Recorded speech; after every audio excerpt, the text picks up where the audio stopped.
Bonjour et bienvenue à cette édition spéciale. Une frappe d'une puissance inédite a secoué le nord de la mer Noire cette nuit, marquant un événement qualifié par les analystes comme l'un des épisodes les plus significatifs de ces derniers mois de conflit. Cet incident, d'une envergure rarement observée, ne se limite pas à un simple échange militaire. Il symbolise une possible réorientation stratégique et tactique des forces en présence, avec des implications potentiellement mondiales. L'aviation russe a ciblé une position critique en profondeur, démontrant une capacité accrue à atteindre des objectifs de haute valeur loin derrière les lignes de front. Comment cette opération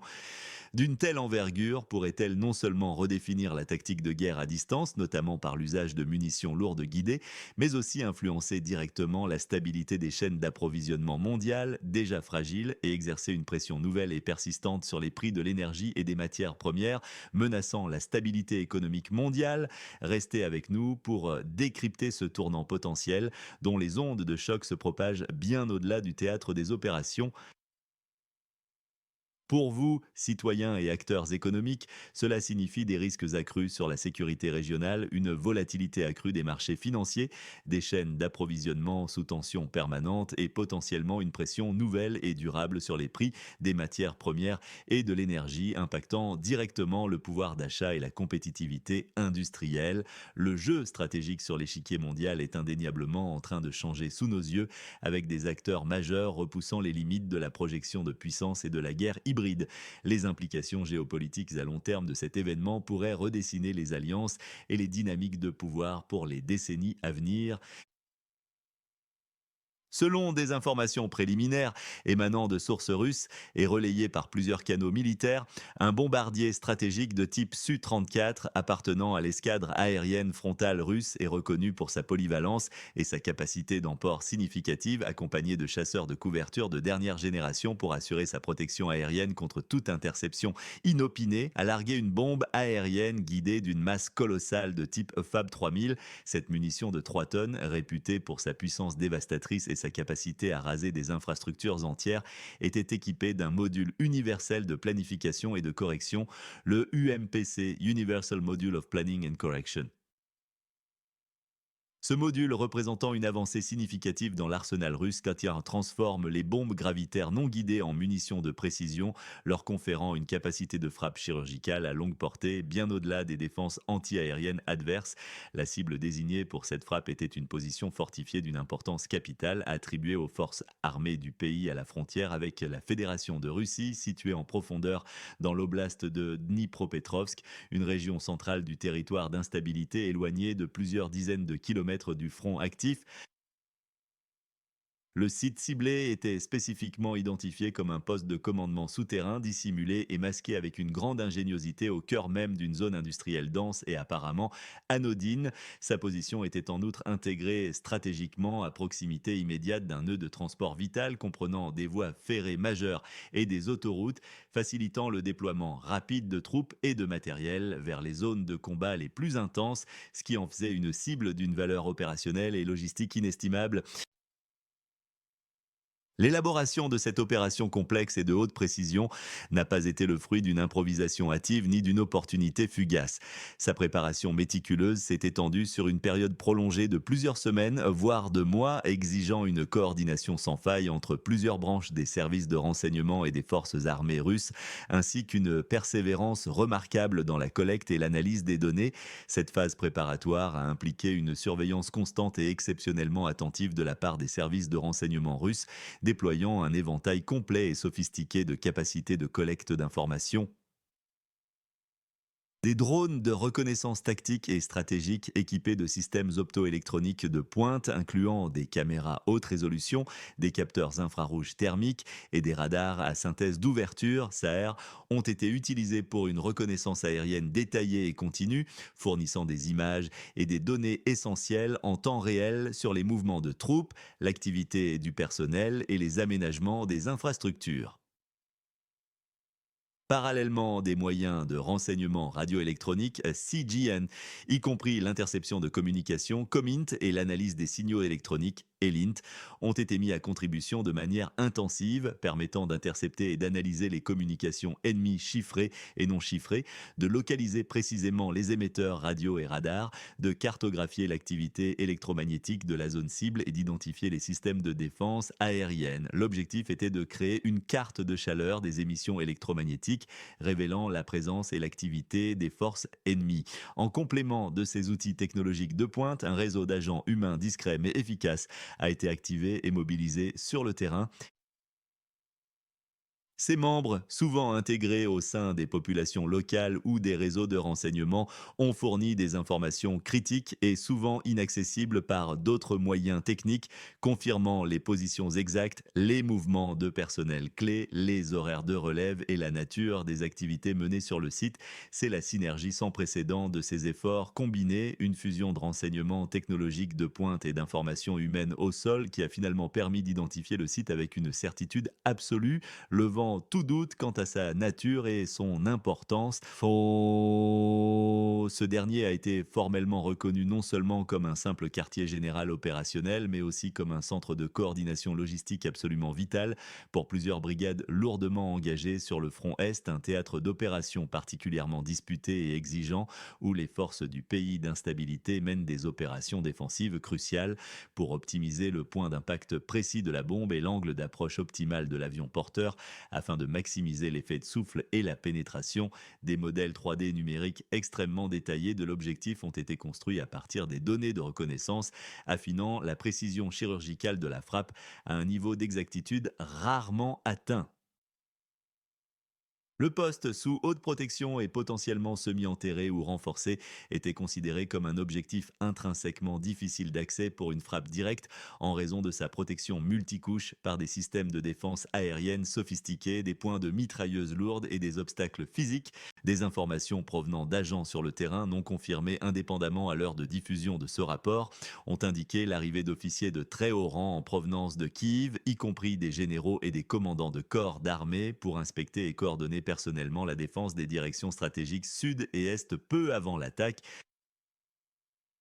Cette présence suggère une valeur stratégique maximale du site au moment précis de l'impact, rendant la frappe potentiellement bien plus dévastatrice que prévu initialement. Le bombardier Su-34, accompagné de ses chasseurs d'escorte, a largué la puissante bombe FAB 3000 équipée du module UMPC à une altitude optimisée, soigneusement calculée pour maximiser à la fois la portée de vol de la bombe guidée et la sécurité de l'appareil. Cette altitude lui a permis d'atteindre une portée de vol maximale, un facteur crucial pour maintenir l'appareil porteur en toute sécurité hors de la zone d'engagement direct de la plupart des systèmes antiaériens du pays sur la carte 404, y compris les systèmes de moyenne et courte portée les plus performants. L'équipage du bombardier a reçu une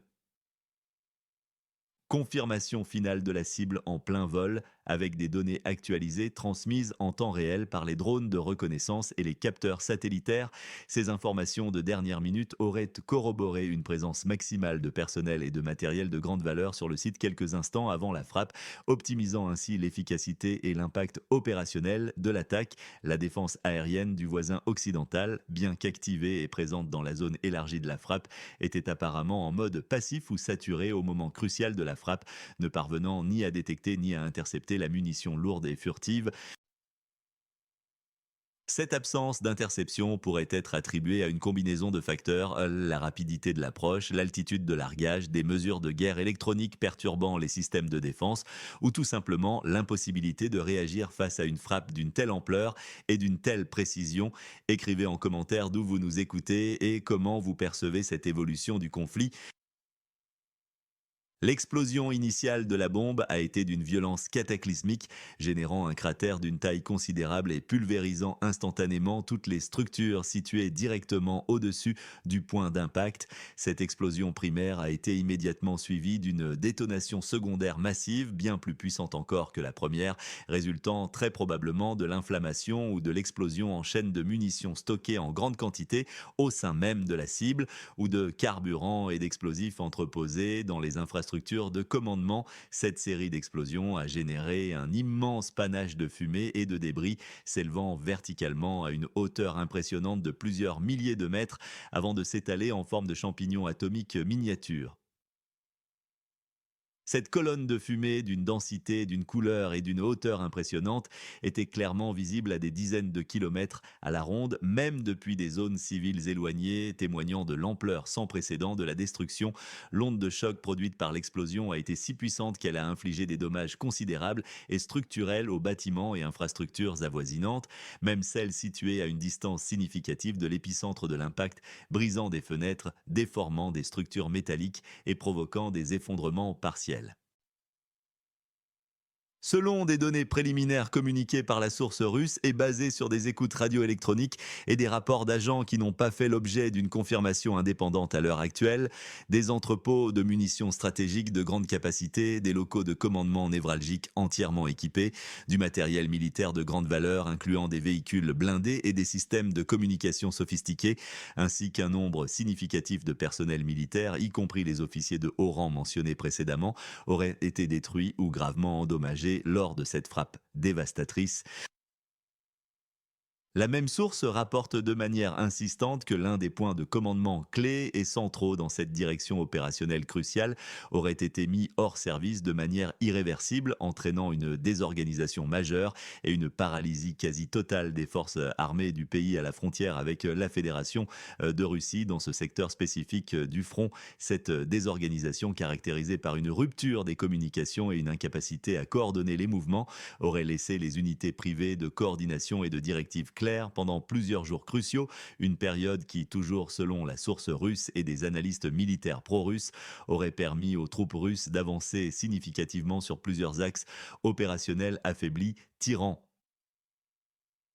partie du chaos et de l'incapacité de réaction de l'adversaire. La perte d'un tel centre névralgique aurait des répercussions tactiques et stratégiques profondes sur la capacité du pays à maintenir une défense cohérente et efficace dans les zones contestées. La partie russe a présenté cette frappe spectaculaire non seulement comme une réussite tactique, mais surtout comme une démonstration manifeste et éclatante de sa capacité stratégique à atteindre des cibles de haute valeur situées en profondeur derrière les lignes ennemies. Cette capacité de projection de puissance qui s'effectue avec des munitions guidées tirées à distance sans que les aéronefs russes n'entrent dans la zone d'engagement direct de la défense aérienne du voisin occidental est mise en avant comme un atout majeur et un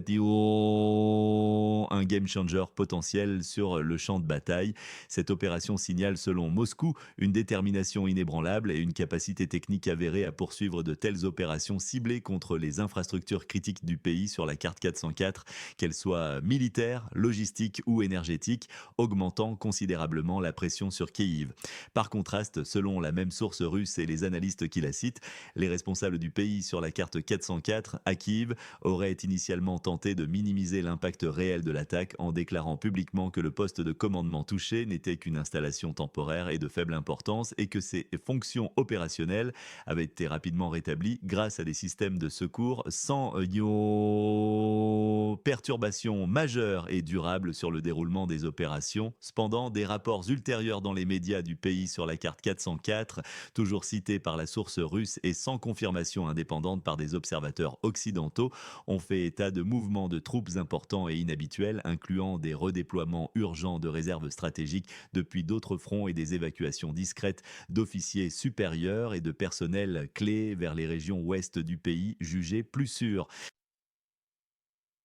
Ces mouvements seraient, selon les analystes russes et les informations non vérifiées par ailleurs, une preuve indirecte mais significative de l'étendue réelle des pertes subies, de la gravité des dommages structurels et de l'impact opérationnel profond de la frappe sur la capacité de commandement et de contrôle du pays voisin. L'incohérence entre les déclarations officielles initiales et les mouvements de troupes observés pourrait s'y avérer, soulever des questions sur la transparence des informations partagées par Kiev. Abonnez-vous pour ne rien manquer de nos analyses en temps réel et pour comprendre les enjeux complexes de ce conflit. Cette frappe, si elle est confirmée dans toute son ampleur par des sources indépendantes et vérifiées, peut entraîner un regain de tension internationale considérable et modifier en profondeur la perception de l'équilibre des forces. Elle pourrait peser lourdement sur les marchés énergétiques mondiaux, déjà volatiles et sensibles aux moindres perturbations, en ravivant les craintes d'une escalade et d'une perturbation des flux mondiaux et intensifier les débats houleux concernant l'étendue, la nature, la rapidité et la pertinence de l'aide militaire militaire future que les partenaires occidentaux doivent apporter aux pays voisins de la Russie pour lui permettre de se défendre efficacement.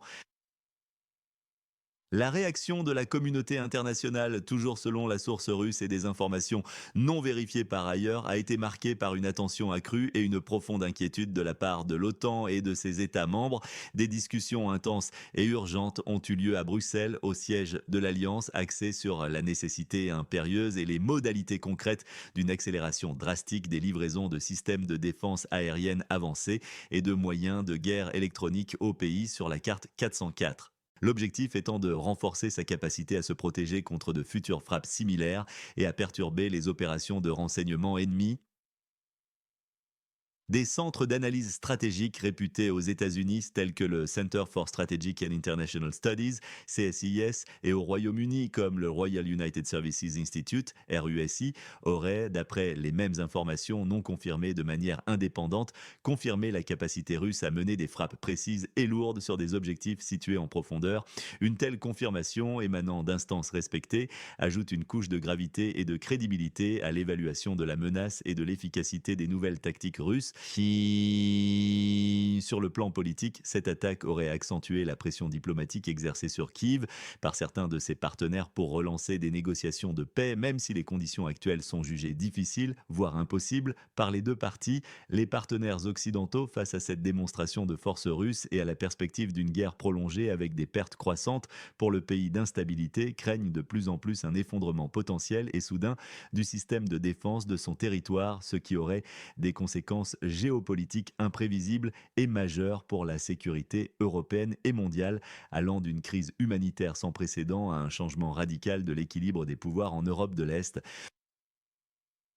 La question clé qui se pose désormais avec acuité était de savoir si cette attaque allait véritablement redéfinir la guerre en profondeur. La réponse semble désormais se dessiner de manière inquiétante. Des centres d'analyse stratégique de premier plan aux États-Unis et au Royaume-Uni ont confirmé la capacité de la Russie à mener des frappes précises et profondes, une reconnaissance qui valide l'efficacité de l'armement innovant et des tactiques employées, en particulier l'usage des modules UMPC. L'OTAN a de son côté intensifié ses discussions à Bruxelles sur l'accélération des livraisons de systèmes de défense aérienne de pointe tels que les systèmes Patriot ou NASAMS et de guerre électronique pour contrer cette nouvelle menace aérienne qui se profile pour le pays du changement.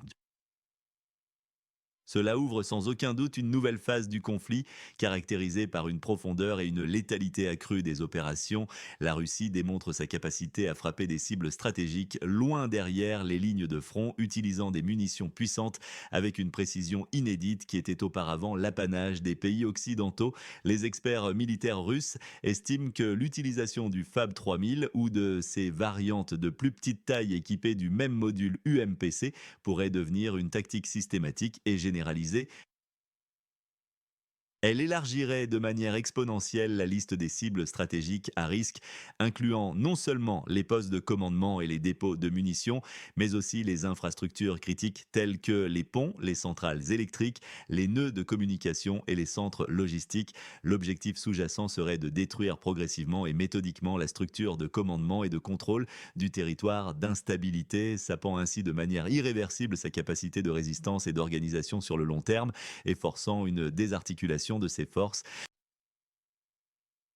C'est une menace que le pays du changement prend très au sérieux, comme en témoignent les rapports, non confirmés indépendamment, indiquant qu'il aurait commencé à redéployer des unités de défense aérienne supplémentaires et précieuses en profondeur, loin du front, signalant une vive préoccupation et un effort urgent pour contrer de futures frappes similaires. Cette opération a, selon la source russe et des observateurs pro-russes, souligné de manière éclatante la capacité de l'armée russe à opérer avec une coordination étroite, fluide et efficace entre ses services de renseignement, ses unités de reconnaissance aérienne et son aviation militaire, une synergie essentielle et de plus en plus sophistiquée pour obtenir un avantage stratégique significatif sur un champ de bataille moderne et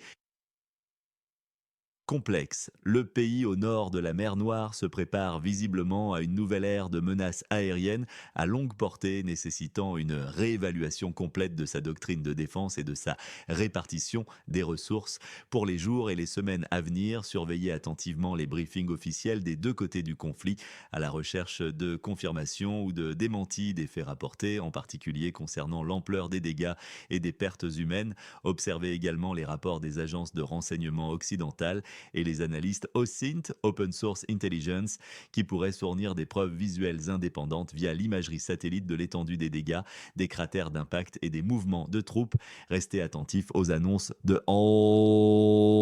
nouvelles politiques ou d'initiatives diplomatiques de la part des partenaires occidentaux qui pourraient signaler un changement dans l'approche stratégique, qu'il s'agisse d'une augmentation de l'aide militaire, d'une pression accrue pour des pourparlers ou d'une modification des sanctions. Enfin, gardez un œil vigilant sur les marchés, notamment ceux de l'énergie et des matières premières, pétrole, gaz, blé, car toute intensification du conflit ou toute perturbation des chaînes d'approvisionnement pourrait y avoir des répercussions immédiates et significatives, impactant directement le coût de la vie et la stabilité économique mondiale. Restez informés car l'évolution de ce conflit a des conséquences qui dépassent largement ses frontières. Abonnez-vous dès maintenant à notre chaîne et dites-nous en commentaire ce que vous pensez de cette escalade inquiétante des tensions et de ses potentielles conséquences mondiales. Votre perspective est précieuse dans ces moments décisifs de l'histoire. End of script.